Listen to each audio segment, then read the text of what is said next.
Daniel.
Nous allons louer Jésus. Nous allons le chanter ce matin. Gloire à Jésus. Magnifier le roi des rois. Nous allons interpréter. Alléluia. Alléluia. Gloire à Jésus.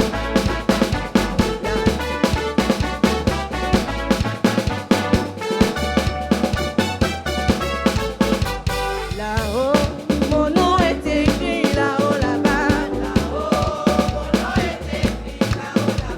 Là-haut, mon nom est écrit là-haut, là-bas. Je n'ai rien fait, mais mon nom est écrit là-haut, là-bas. Je n'ai rien fait, mais mon nom est écrit là-haut, là-bas. Là-haut, là-haut, mon nom est écrit. Là-haut, mon nom est écrit. Là-haut, là-haut, ton nom est écrit là-haut, là-bas. Là-haut, ton nom est écrit là-haut, là-bas. J'ai rien fait, mais mon nom est écrit là-haut, là-bas. Je n'ai rien fait, mais mon nom est écrit là-haut, là-bas. Là-haut, là-haut, ton nom est écrit. Là-haut, vos noms sont écrits. Là-haut, je n'ai rien fait, mais mon nom est écrit là-haut, là-bas. Je n'ai rien fait, mais mon nom est écrit là-haut, là-bas. J'ai rien fait, mais mon nom est écrit là-haut, là-bas. Je n'ai rien fait, mais mon nom est écrit là-haut, là-bas. Là-haut, là-haut, ton nom est écrit. Là-haut, Shaddai est écrit. Là-haut, tu n'as rien fait, mais ton nom est écrit là-haut, là-bas. Tu n'as rien fait, mais ton nom est écrit là-haut, là-bas. Là-haut, là-haut, ton nom est écrit. Là-haut, ton nom est écrit. Là-haut, ton nom est écrit. Là-haut, tu n'as rien fait, mais ton nom est écrit là-haut, là-bas. Tu n'as rien fait, mais ton nom est écrit là-haut, là-bas. Là-haut, là-haut, ton nom est écrit. Là-haut, c'est écrit. Là-haut, là-haut, là-haut. Alléluia.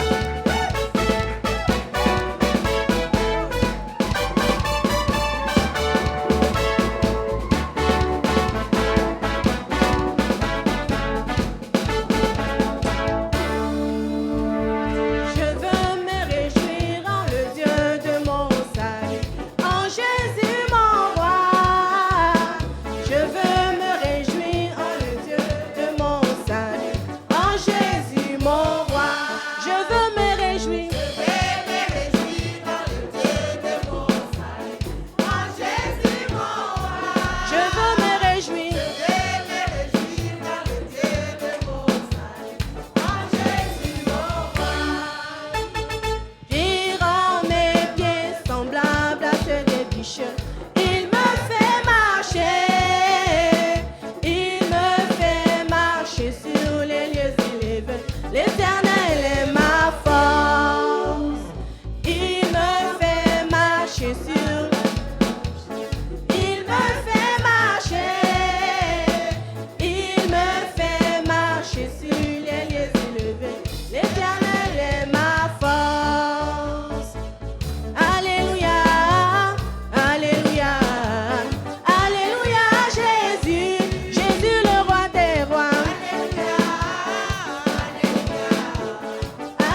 que Jésus soit loué.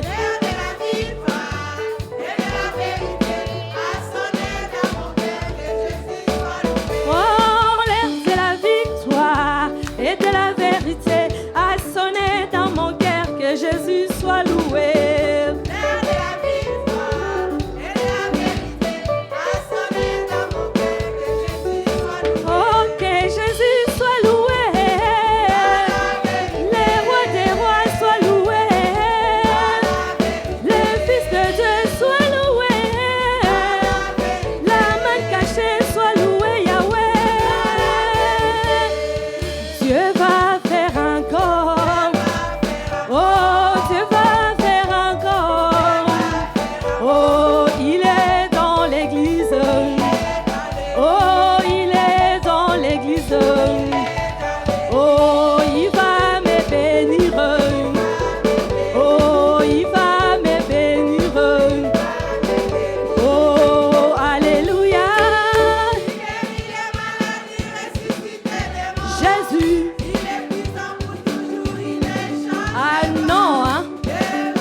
que nous sommes là. Amen, amen, amen, amen, amen, amen, amen. Jésus, oh, mon papa est. Jésus, oh, mon papa est. Amen, amen, amen. Amen, amen, amen, amen, amen, amen, amen. Amen, amen, amen, amen, amen, amen, amen. Amen, amen, amen, amen, amen, amen.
Nous allons lui donner des acclamations, pousser des cris de joie.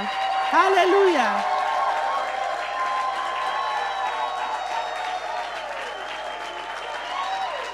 Pedro.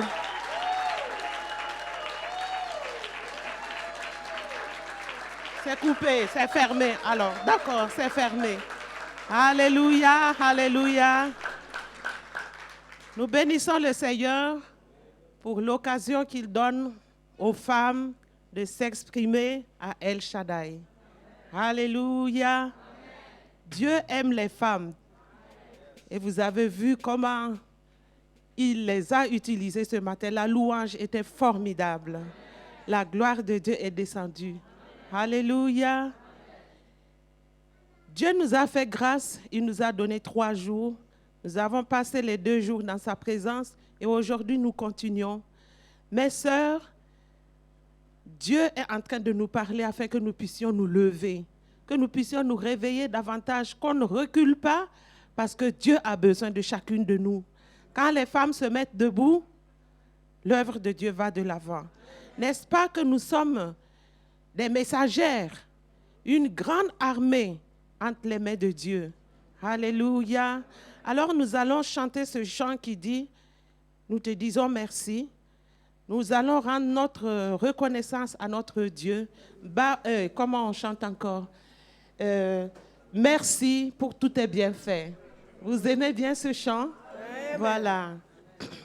Qui nous a fait autant de bien. C'est Dieu notre Père. Qui nous a fait autant de bien. C'est Dieu notre Père. Qui nous a réunis aujourd'hui. C'est Dieu notre Père. Et qui élève les femmes. C'est Dieu notre Père. Oh, merci, vas-y. Pour tous tes bienfaits, nous disons merci. Pour tous tes bienfaits, merci. Merci. Merci. Oh, merci. Qui nous a fait autant de bien. Qui nous a fait autant de bien. Oh, merci, merci. Pour tous tes bienfaits, nous disons merci. Oh, merci. Oh, merci. Oh, merci. Qui nous a fait autant de bien. Qui nous a fait autant de bien. Qui nous a fait autant de bien. Qui nous a fait autant de bien. Qui nous a fait autant de bien. Qui nous a fait autant de bien. Qui nous a donné les enfants. Qui nous a donné du travail. Oh merci. Oh merci. Oh merci. Merci, merci. Oh merci. Oh merci, merci. Oh merci. Merci, merci. Oh. Qui nous a fait autant de bien. Qui t'a donné la bonne santé. Qui t'a donné les enfants. Qui t'a donné du travail. Oh alors. Oh merci. Oh Yahweh. Merci, merci. Oh, oh merci. Oh merci.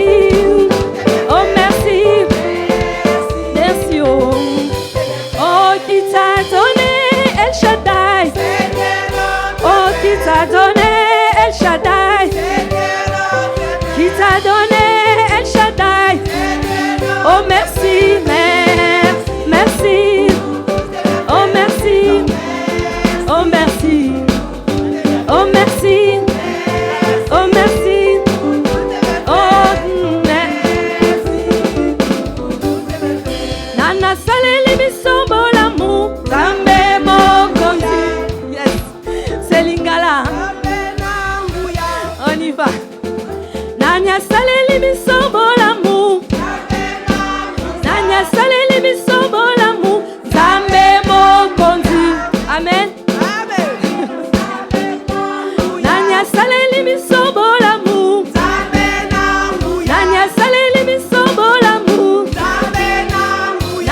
pesi pe biso pe bana nanya pesi biso misala matondo merci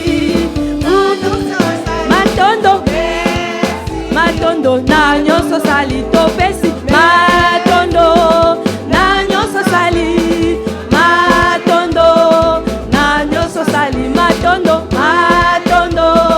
na nyonso sali matondo oh matondo na nyonso sali matondo ana matonde ya oto barika imam nerainga pusta barika imam oh pusta barika oh pusta barika oh pusta barika oh pusta barika imam nerainga pusta barika imam nerainga. Gloire à Jésus. Alléluia. Merci Seigneur. Alléluia. Merci notre Dieu. Vous pouvez vous asseoir dans sa présence. Que le Seigneur bénisse la présence de chacun dans ce culte. Le Seigneur va nous faire du bien. Il nous a fait du bien pendant ces 2 jours. Il va continuer dans cette lancée parce qu'il est fidèle. Ce qu'il a prévu pour nous, il va l'achever parce que c'est son œuvre.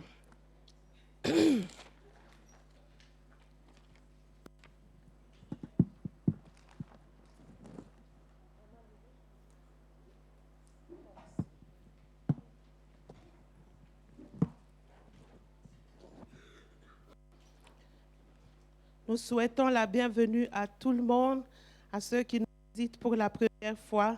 Que Dieu vous bénisse. Celles qui sont venues d'autres églises, que Dieu vous bénisse. Dieu va nous faire du bien.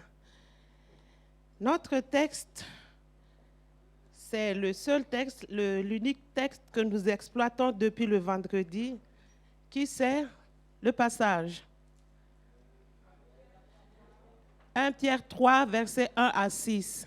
Voilà, c'est notre texte. Et le thème général, c'est, voilà, la beauté de la femme qui craint Dieu, ou en d'autres termes, la beauté de la femme vertueuse. Nous allons faire un rappel de ce qui a été dit, mais avant cela, on va quand même lire le passage pour que l'on puisse comprendre. 1 Pierre 3, versets 1 à 6. Voilà, je vous prie de vous mettre debout pour honorer la parole de Dieu. Nous allons la lire ensemble. 1, 2 et 3. Femmes, soyez de même soumises à vos maris, afin que si quelques-uns n'obéissent point à la parole, ils soient gagnés sans parole par la conduite de leurs femmes, en voyant votre manière de vivre chaste et réservée. Ayez non cette parure extérieure qui consiste dans les cheveux tressés, les ornements d'or ou les habits qu'on revêt. Mais la parure intérieure est cachée dans le cœur, la pureté incorruptible d'un esprit doux et paisible qui est d'un grand prix devant Dieu. Ainsi se paraient autrefois les saintes femmes qui espéraient en Dieu, soumises à leur mari. Comme Sarah qui obéissait à Abraham et l'appelait son Seigneur, c'est d'elle que vous êtes devenues les filles, en faisant ce qui est bien, sans vous laisser troubler par aucune crainte. Alléluia. Vous pouvez vous asseoir. Excusez-moi.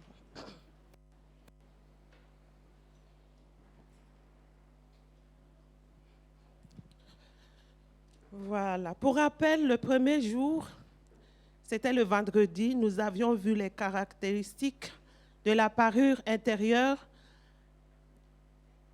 de la parure plutôt de la femme qui craint Dieu. les caractéristiques de la parure de la femme qui craint Dieu. Qui peut faire le rappel avec moi? Qu'est-ce qu'on a vu comme parure, les caractéristiques? Voilà, la première caractéristique, c'est que la parure de la femme qui craint Dieu, elle est intérieure, elle n'est pas extérieure. Donc, il faut donner de l'importance à la parure intérieure. Deuxièmement, elle est cachée, c'est-à-dire que Dieu l'a cachée à l'intérieur de nous, dans nos cœurs. Et les gens vont nous sonder pour découvrir ce que Dieu a caché. C'est ça la sagesse de Dieu. Il tire sa gloire en cachant des choses en nous, comme il a caché les métaux précieux et le pétrole dans les profondeurs de la terre. Alléluia. Troisième parure, la troisième caractéristique, elle est incorruptible. C'est une parure de l'esprit, un esprit doux et paisible. Quand une femme est douce et elle est paisible, vraiment, c'est-à-dire qu'elle s'est revêtue intérieurement. Et cette parure ne peut pas se flétrir, contrairement à notre apparence, à notre être extérieur qui vieillit et qui perd sa beauté. L'être intérieur ne flétrit jamais. Au contraire, l'esprit croît avec le temps. Alléluia. La quatrième caractéristique, voilà, la parure de la femme qui craint Dieu a un grand prix devant Dieu. Et nous avions dit, le deuxième jour, que le thème que nous avons traité hier, samedi, et nous avons débattu là-dessus, c'était la mise en beauté de la femme qui craint Dieu. Pourquoi la parure et la mise en beauté? On a pris ce qui se passe dans la vie active pour que nous puissions comprendre. Parce que pour qu'une femme soit belle, elle doit s'orner, elle doit se parer. Et cela est insuffisant. Après la parure, elle achève en faisant la mise en beauté au niveau du visage, des ongles, des cheveux. Donc, ça fait une beauté parfaite. Hier, nous avons vu la mise en beauté et on a dit que c'est un exercice quotidien. Et la première couche que l'on doit mettre sur le visage pour paraître bien et cacher les imperfections, c'est quoi? C'était l'obéissance. Femmes, soyez soumises à vos maris, à votre mari. Ce n'est pas aux frères de votre mari, ce n'est pas à quelqu'un d'autre, c'est à votre mari, c'est votre possession. Votre mari vous appartient et pour cela, vous devez lui obéir. Et là, deuxièmement, nous avons vu qu'il faut se remettre à Dieu, se remettre toujours entre les mains de Dieu. Et l'exemple que nous avons pris, c'était la vie de Sarah. Sarah remettait sa vie continuellement entre la main de Dieu. Nous avons vu l'exemple devant Pharaon et Abimelech. Sarah a été enlevée à 2 fois parce qu'elle voulait sauver la vie de son mari. Alléluia. Exemple de soumission. Mais elle remettait son sort entre les mains de Dieu et nous avons vu comment Dieu s'est levé personnellement et a agi énergiquement pour la délivrer de la situation dans laquelle elle était. Troisième couche qu'on doit mettre chaque jour avant de sortir sur notre visage, c'est le respect du mari. Sarah appelait son mari Seigneur. Voilà, les femmes de El Shaddai, vous êtes prêtes? Vous êtes prêtes? Les futures femmes, est-ce que vous êtes prêtes à appeler Seigneur? Sarah est notre exemple. Alléluia.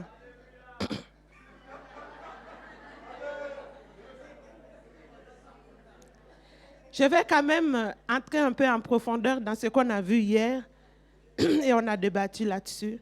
Nous avons vu que Sarah avait les gènes de l'obéissance en elle. Et comme nous sommes les filles de Sarah, elle nous a transmis ces gènes d'obéissance. Donc nous sommes capables d'obéir à notre mari, quel que soit son niveau intellectuel, quelle que soit notre position sociale, quelle que soit notre position spirituelle, quelles que soient nos valeurs, même si notre mari est... Voilà, nous lui devons de l'obéissance. Vous voyez? Voilà. Quand une femme est soumise à son mari, c'est au Seigneur qu'elle l'est.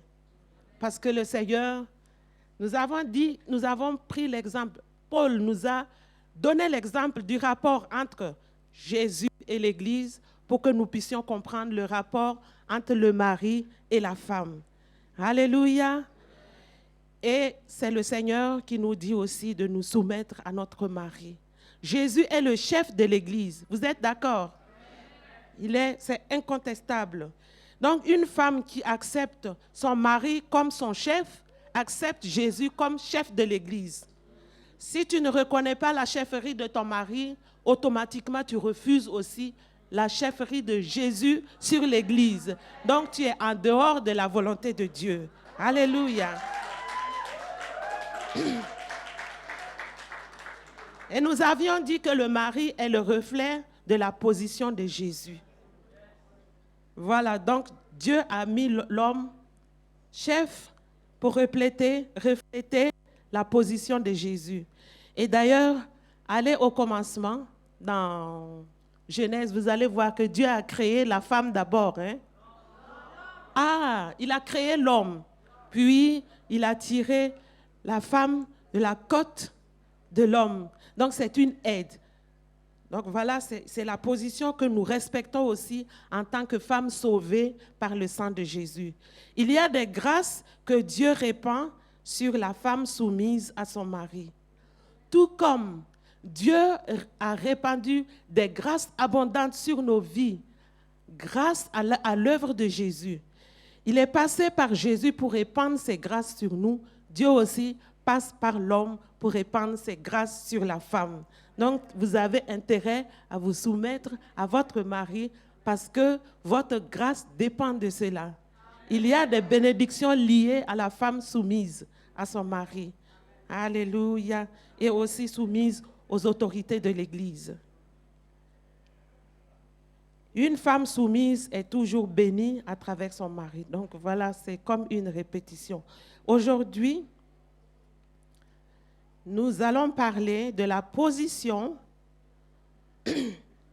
d'une femme qui est parée. N'écrivez pas encore, hein, parce que la parure plus la mise en beauté, ça donne la beauté parfaite. Donc la position d'une femme qui est belle, d'une beauté parfaite. Écrivez comme vous voulez, mais c'est pour faire sortir que ce soit complet. Une femme qui est belle complètement. Nous allons voir la position d'une telle femme. Contrairement à ce que l'on peut penser et dire, une femme qui se revêt de la parure intérieure et qui fait l'exercice quotidien de se mettre en beauté occupe une certaine position dans le monde spirituel. Alléluia. La première position, c'est l'élévation. C'est quand même contradictoire. Hein? Tu es soumise à ton mari, mais en même temps, tu occupes la position élevée. On va voir cela. Verset 1. On peut lire. Femme, que chacune soit de même soumise à son mari, afin que si quelques-uns n'obéissent point à la parole, ils soient gagnés sans parole par la conduite de leur femme. Alléluia. Si j'étais vous, j'allais applaudir. Les femmes, où vous êtes, applaudissez. Alléluia. Pour comprendre cette vérité, nous allons remonter au chapitre 2, versets 18 à 25. Parce que là, on dit, femme, que chacune soit de même. De même.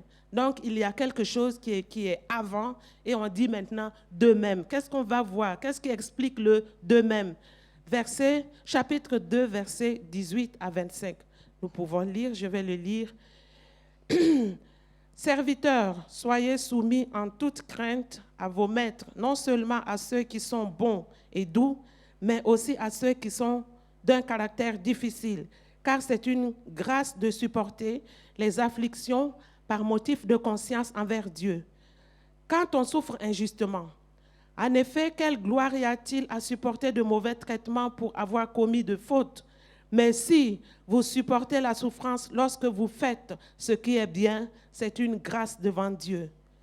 Et c'est à cela que vous avez été appelés parce que Christ aussi a souffert pour vous, vous laissant un exemple afin que vous suiviez ses traces. Lui qui n'a point commis de péché, et dans la bouche duquel il ne s'est point trouvé de fraude.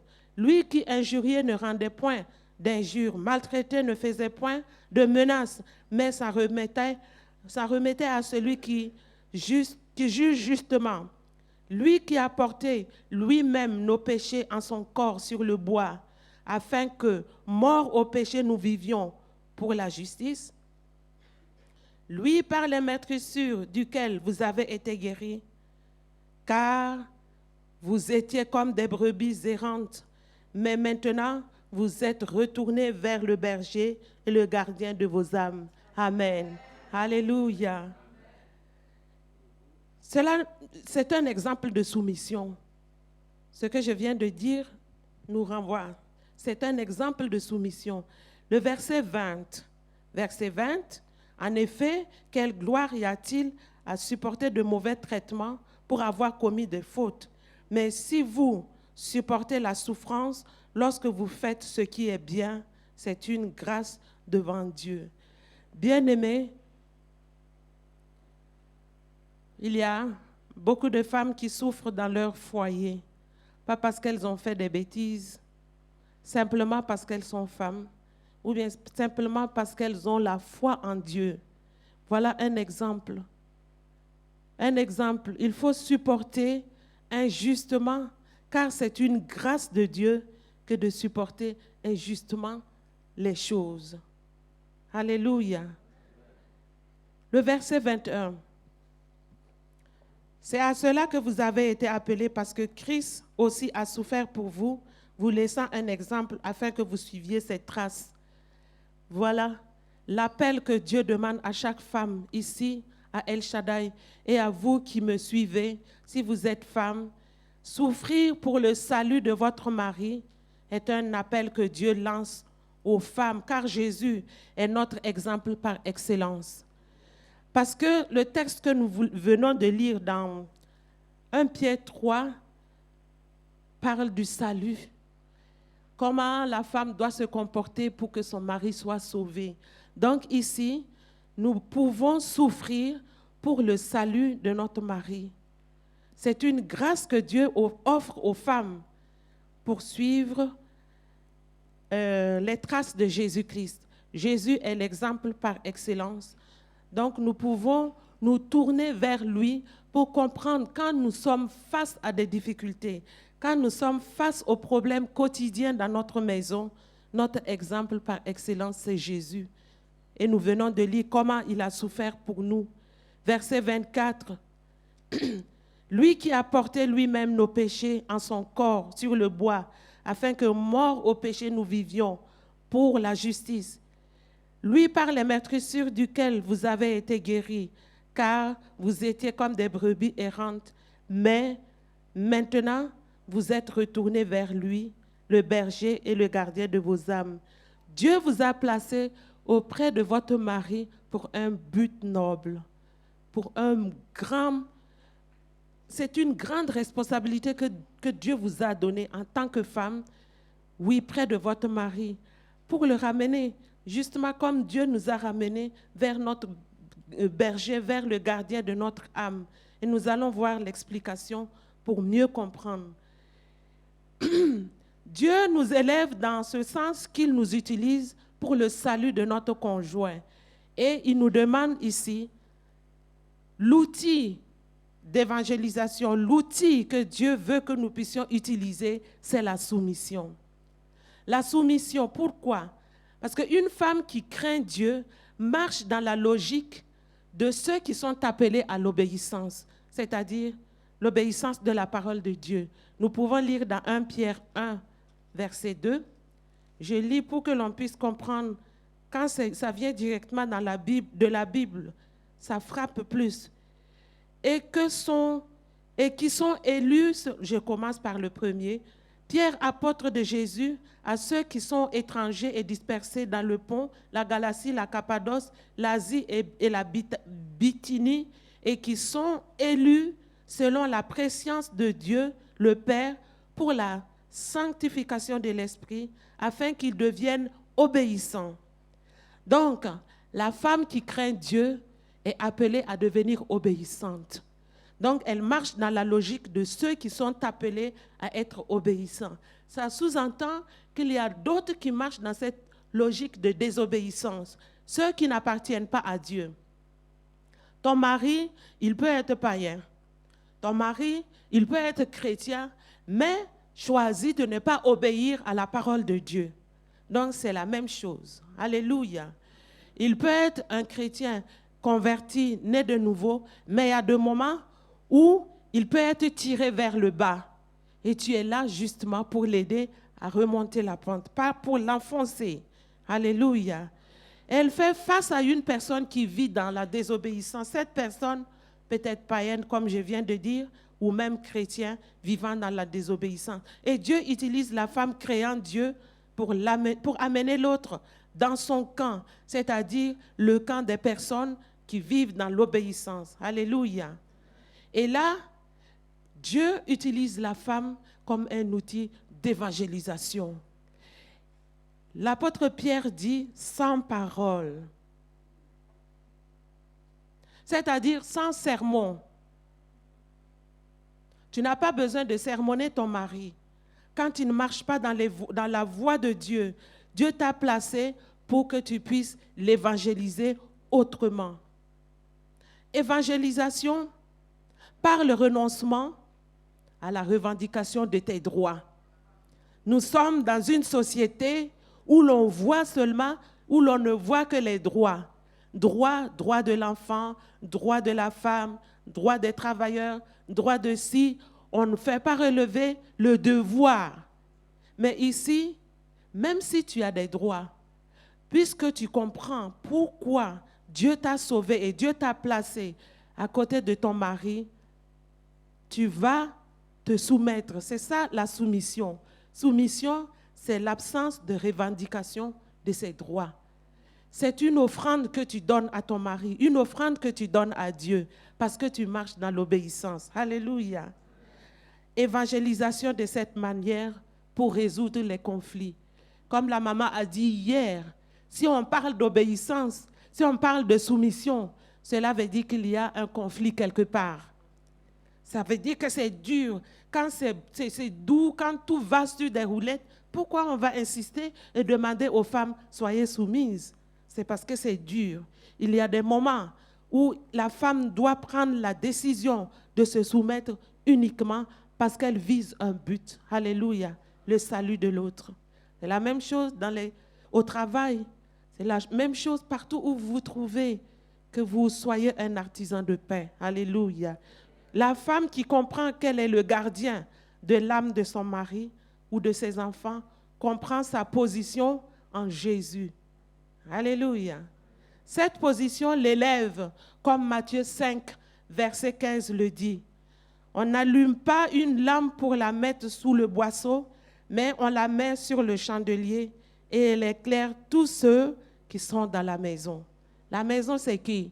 Ça peut être ton mari, ça peut être tes enfants, tes voisins, tes collègues de travail, les frères et les sœurs, tes parents. Le Seigneur nous désigne, lumière du monde placée en position d'honneur sur un chandelier pour éclairer les gens. Et si nous allons dans Apocalypse 1, verset 12, nous allons voir qu'on parle ici de lampes posées sur 7 chandeliers. C'est l'image de l'Église. Le chiffre 7 parle de la perfection. Quand on parle de 7, ça veut dire que c'est parfait. Donc les 7 chandeliers parlent de l'entièreté de l'Église. Donc c'est l'Église universelle. Je veux dire par là que Dieu nous a placés dans les églises.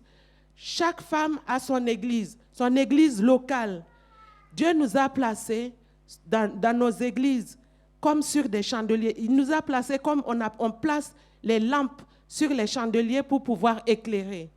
Donc, en d'autres termes, tu appartiens à une église locale pour t'alimenter régulièrement parce que tu dois éclairer. Comment on alimentait au temps où on écrivait, où Jean avait écrit, c'était avec de l'huile, des lampes à huile. Aujourd'hui, ce sont des comment on appelle, les lustres avec beaucoup d'ampoules là, c'est à l'électricité. Donc nous appartenons à une église locale pour que l'on puisse s'alimenter spirituellement afin que nous puissions briller, que nous puissions éclairer ceux qui sont autour de nous. Alléluia. Le but d'appartenir à une église, c'est de continuer à briller, continuer de briller.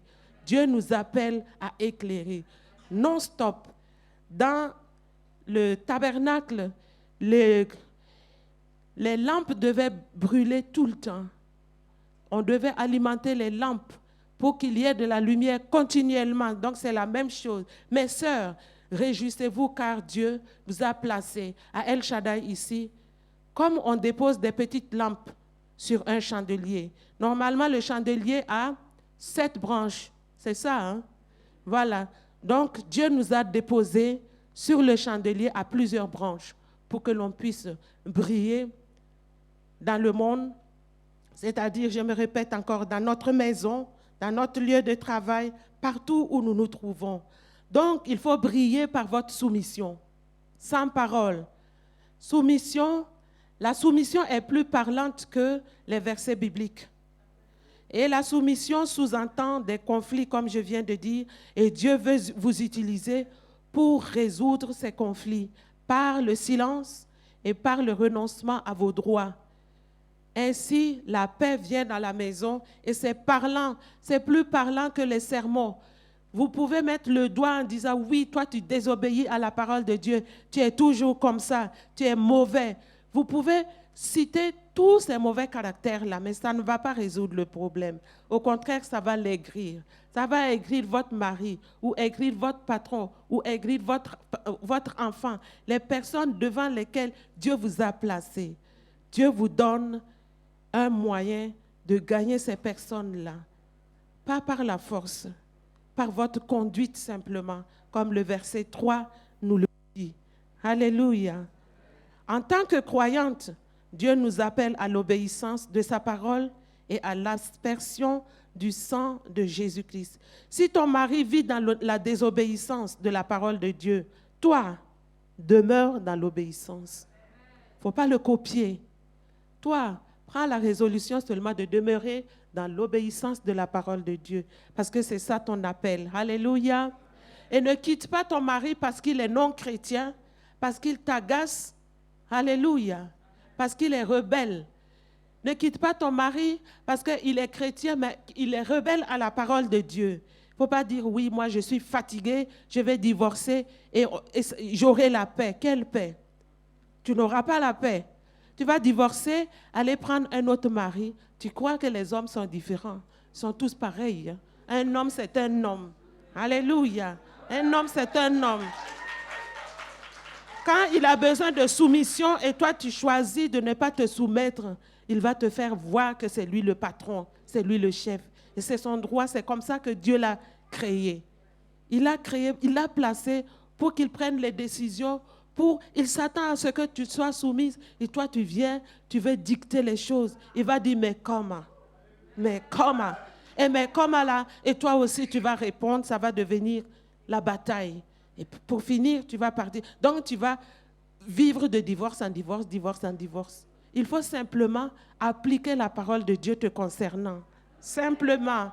Il ne demande pas grand-chose. Soumets-toi. Arrête de parler seulement. Quand tu commences à parler, souviens-toi qu'aujourd'hui, le 26 juin, Maman Déborah a dit de te taire. Quand tu veux revendiquer tes droits, souviens-toi qu'ici, elle a dit ne revendique pas tes droits. Alléluia. Pourquoi on freine quand on est devant un accident? Quand tu vois que tu vas faire un accident, que tu aies raison ou pas, tu vas chercher à éviter. Parce que tu ne vas pas aller cogner, boum, et puis maintenant dire, j'avais raison. Et si tu meurs? Et si tes enfants qui sont derrière meurent? Et même s'il n'y a rien, tu vas être là bloqué pendant des heures en attendant que l'on vienne faire les constats. Moi, j'ai déjà perdu une voiture comme ça. Je suis restée près d'une année sans pouvoir acheter. Parce que j'étais dans le droit, ce n'était pas moi qui avais fait l'accident, mais c'était ma voiture. Pour avoir l'argent et puis racheter une autre voiture. Pas. Donc, malgré ta raison là, il faut freiner et puis éviter l'accident. Alléluia. Jésus est Seigneur. Jésus est Seigneur.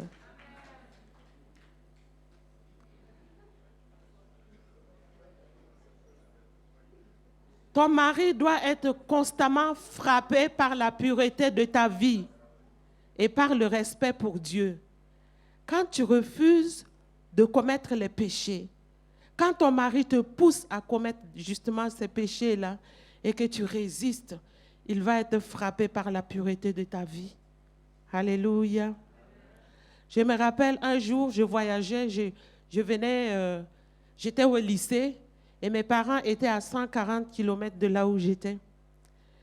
Et je rentre et quand on arrive, non, pendant le parcours, parce que c'est les taxis de brousse là, tu payes ton argent, voilà, et on te conduit là où tu veux aller.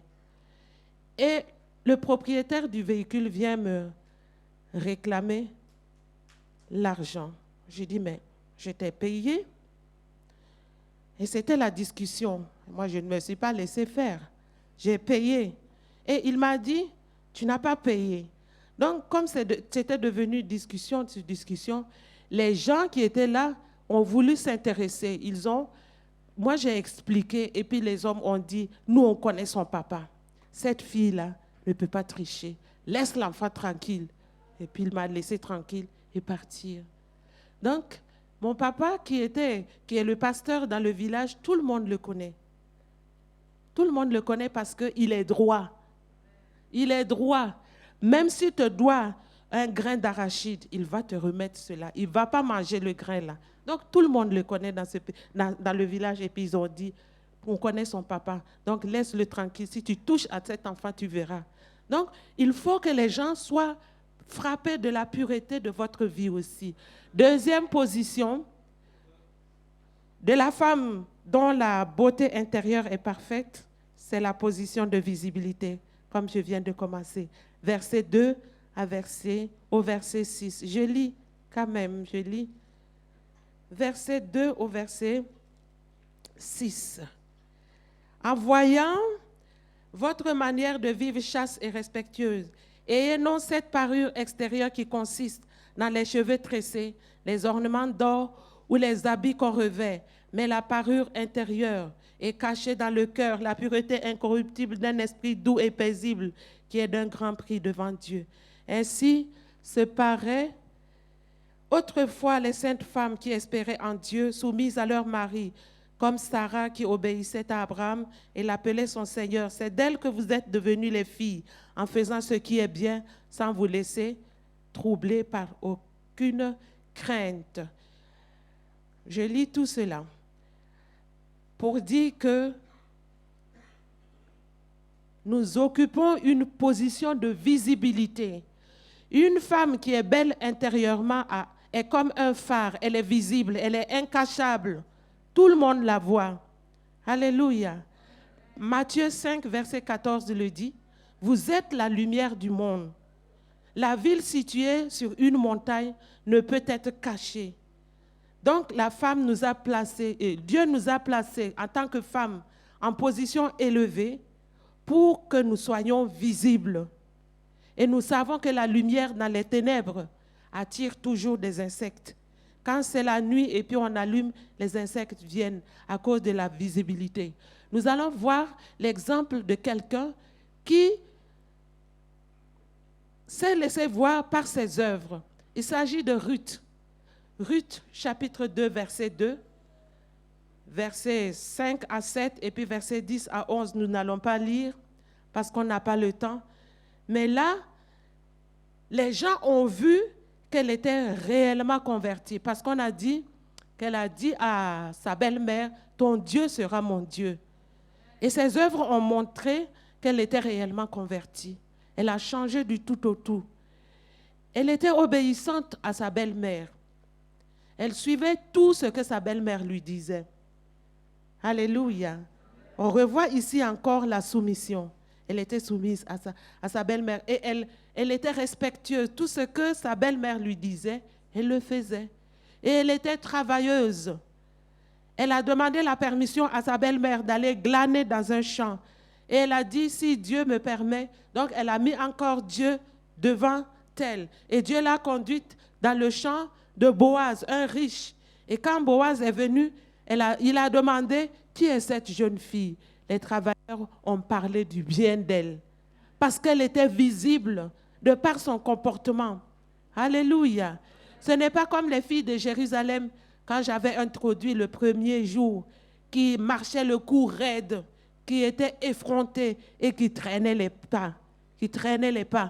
Ça, c'est un signe de paresse. Dieu ne nous appelle pas à être paresseuses. Nous devons travailler. Et Ruth nous a montré un exemple de femme qui doit travailler pour s'occuper de sa maison. Alléluia.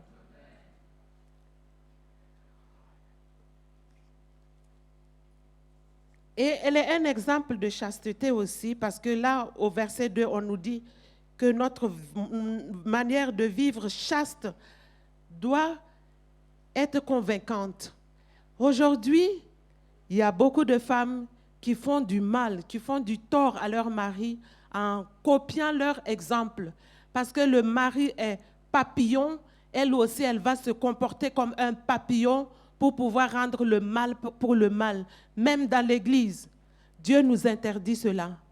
Quand Ruth est arrivée à Moab, elle était jeune, mais elle n'a pas commencé à aller à gauche et à droite à chercher les jeunes. C'est son futur mari qui l'a dit. Hein. Elle a accepté d'aller vers lui sous le conseil de sa belle-mère. Elle a accepté d'épouser cet homme riche. Alléluia. Elle s'est gardée chaste et réservée parce qu'elle était respectueuse. Donc, tu n'es pas n'importe qui, ma sœur. Tu es visible. Tu es en position de visibilité parce que Christ est en toi. Quand on dit que nous sommes la lumière du monde, c'est parce que Jésus-Christ est en nous. Et la parole de Dieu, Dieu dit dans Jean que Jésus-Christ est la lumière du monde. Donc Jésus, en tant que lumière du monde, habite en nous. Et c'est Jésus, c'est la lumière de Jésus qui brille au travers de nous. Alléluia. Donc ne permettons pas à qui que ce soit d'éteindre notre lumière, de nous empêcher de briller. Parce qu'on a dit, une ville située en hauteur est visible.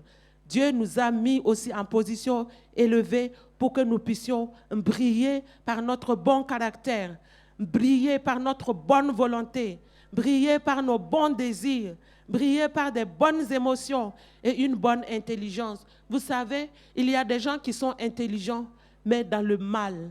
Alléluia. Ingénieux au mal. Mais Dieu veut que nous soyons ingénieuses au bien. Les gens doivent voir notre façon de vivre, comment nous faisons du bien à notre mari, comment nous faisons du bien à nos enfants, comment nous faisons du bien autour de nous. Le bien est plus parlant. Alléluia. C'est ce que le verset 6 nous dit. C'est d'elle que vous êtes devenues les filles en faisant ce qui est bien. Si tu es animé d'esprit de rancune, si tu es, comment on appelle ça, animé, conduite par les blessures d'enfance, les blessures intérieures, si ta vie est compliquée et difficile, et cela te pousse à faire le mal, mets-toi à genoux. Mets-toi à genoux. Reviens à la croix. La croix est là. Elle t'attend. Notre salut se trouve à la croix. Nous devons venir au pied de Jésus, prier et lui demander de l'aide pour marcher dans la victoire. Triompher, pour que Jésus puisse enlever nos blessures et que nous puissions aussi garder notre blessure, garder notre guérison en pardonnant à ceux qui nous ont fait du mal. Exercer le pardon quotidiennement afin que nous soyons capables de faire du bien. Parce qu'une personne blessée blessera toujours. Donc, on a besoin d'être guéri et d'être maintenu dans la guérison. Alléluia. Oh, ton mari t'a fait des... Il y a des femmes qui ont des carnets. Nous sommes mariés en 83. Donc, si je prends mon exemple, mais je ne le fais pas. Je prends mon exemple depuis 83. À 83, voilà ce qu'il m'a fait. J'écris. 84, j'écris. Jusqu'aujourd'hui. Et à chaque fois, on prend le cahier. Voilà ce qu'il m'a fait. Voilà ce qu'il m'a fait. C'est inadmissible. C'est inadmissible. Moi aussi. Moi aussi. Donc, on commence maintenant à rendre le mal pour le mal. On se comporte comme des gens qui sont charnels. Alléluia. Si tu as ce genre de carnet, je t'en supplie, déchire-le. Impose ton carnet là, fais l'imposition de mépris et puis tu maudis tout ce qu'il y a dedans. Et tu mets le feu. Et tu demandes au Seigneur d'enlever l'amertume qui est en toi. De te permettre de pardonner à ton mari. Alléluia. Si on doit gratter dans ton cœur, là, ouvrir aussi ton cœur, on va voir que tu es aussi mauvaise que ton mari. Alléluia. Parce que dans un conflit entre mari et femme, les deux ont toujours tort et les deux ont toujours raison. Il ne faut pas jeter la balle dans le camp de ton mari pour dire que c'est lui qui est mauvais, mauvais, mauvais. Toi aussi. Regarde en toi pour rectifier aussi ton tir. Alléluia. Laisse les gens apprécier ton bon caractère. Laisse les gens voir ta douceur et la paix que tu répands. Alléluia. Fais du bien aux gens parce que tu es visible. Dans ta visibilité, il y a l'ennemi aussi qui te voit. Et il va vouloir t'attaquer, te pousser à faire le mal. Alléluia. Et il y a des gens qui connaissent ce verset, ce passage-là où on a même parlé de ça hier. Abraham a menti, Sarah a menti. Toi aussi, il faut mentir. Mens pour me sauver. Mens. Il sait que le mensonge, ce n'est pas bien. Qui ne sait pas que le mensonge n'est pas bien? Même les païens, ils savent. Mais ce n'est pas leur problème. Mens. Mens comme ça, on va avoir. Mens comme ça, on va avoir la promotion. Il faut me protéger, sinon je vais aller en prison. Et toi aussi, tu dis, ah, comme c'est mon mari, je vais mentir parce qu'il y a un exemple de mensonge dans la Bible.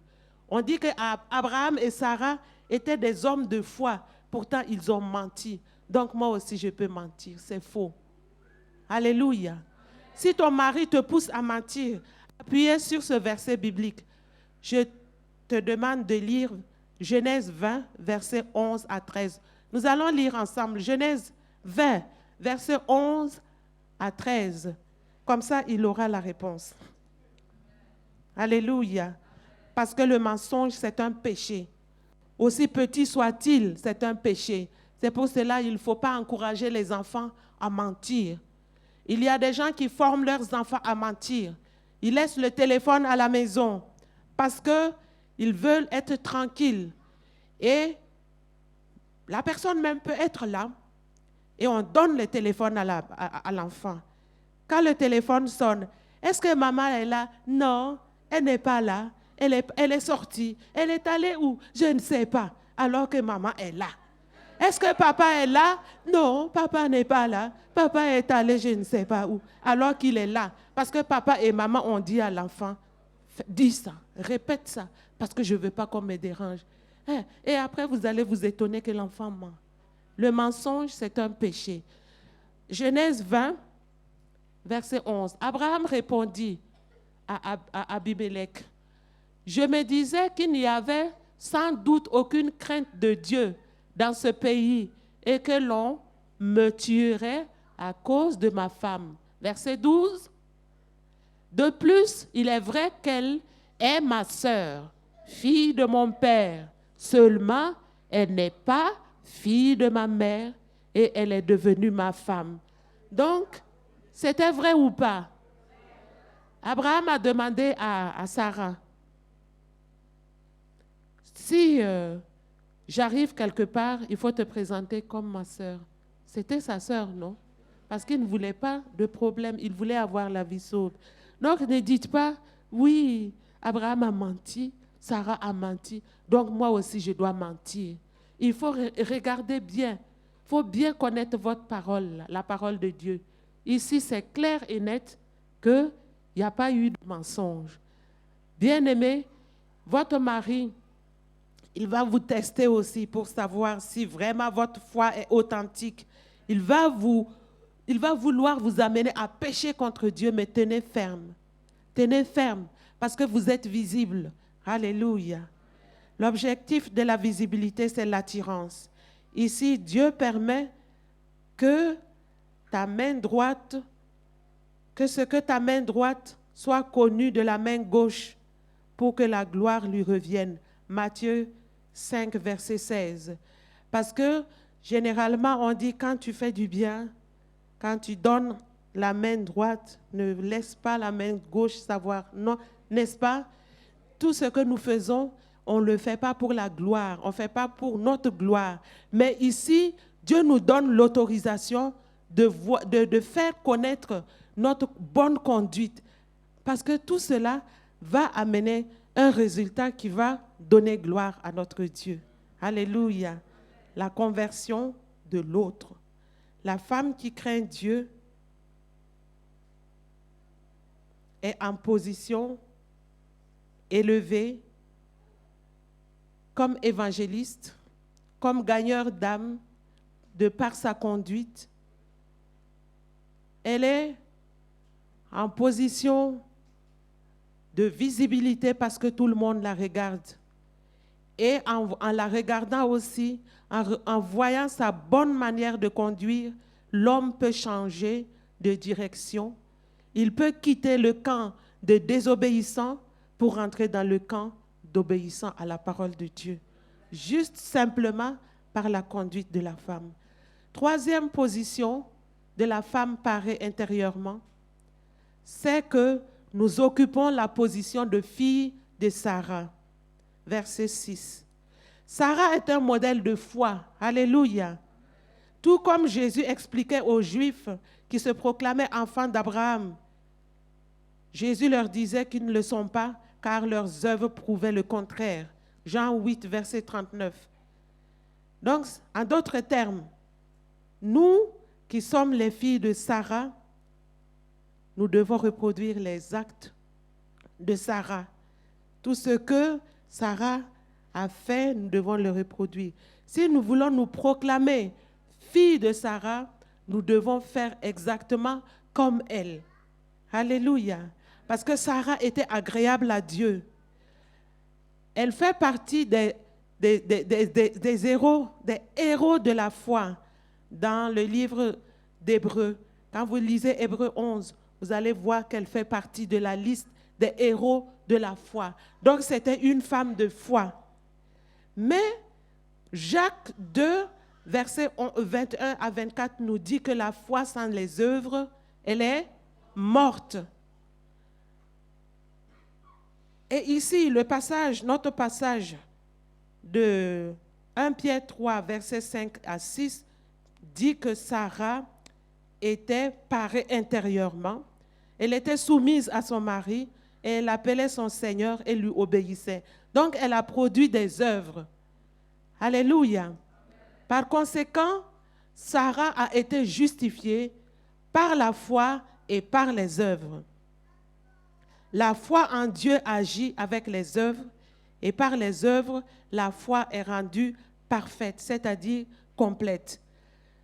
Donc, une femme qui se pare, qui accepte de se parer intérieurement et qui accepte la mise en beauté, qui accepte de vivre dans la beauté parfaite, elle peut se déclarer fille de Sarah. Fille de Sarah, ça veut dire enfant de Dieu. Enfant de Dieu, parce que Sarah l'était. Donc nous aussi, nous pouvons être enfants de Dieu en faisant exactement comme Sarah. Donc, ne vous sous-estimez pas, mes sœurs. Ne vous sous-estimez pas en croyant que vous êtes n'importe qui. Vous n'êtes pas de n'importe qui. Vous êtes des filles de Sarah. Parce que votre foi est complète. Il ne suffit pas seulement de dire je crois, je crois, je crois, d'avoir la foi sans manifester la foi par les œuvres. Alléluia. Or, en étant soumise à son mari, en faisant du bien, en étant obéissant, en ayant un bon caractère, en ayant un cœur rempli de l'Esprit de Dieu, contrôlé par l'Esprit de Dieu, en ayant un esprit doux et paisible, nous produisons des œuvres qui montrent que nous croyons en Dieu. Alléluia.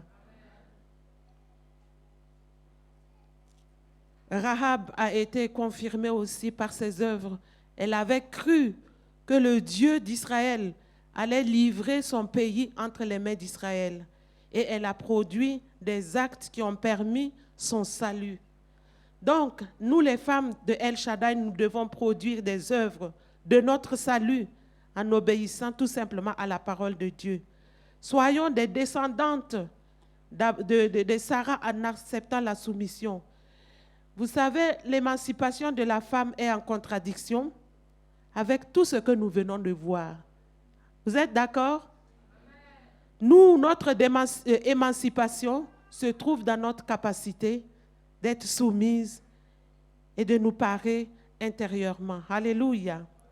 En avant pour la patrie céleste, mes sœurs, rejetant derrière nous le concept diabolique qui nous pousse à vouloir être égales aux hommes, qui nous pousse à être des femmes insoumises, voulant faire ce que nous voulons. Alléluia. Marchons vers la patrie céleste en pratiquant ce que Dieu nous demande. Alléluia. Dieu nous a demandé beaucoup de choses, non? Pendant ce week-end. En avant parce que c'est possible. Si Sarah a réussi, toi aussi tu peux. Si Ruth a réussi, toi aussi tu peux. Si Anne a réussi, toi aussi tu peux. Si la mère de Jésus a réussi, toi aussi tu peux. Nous sommes environnés d'une nuée, une grande nuée de témoins. Nous aussi, nous pouvons vivre dans la volonté de Dieu. Alléluia.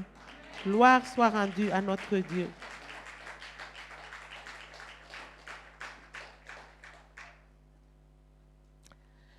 Nous allons nous tenir debout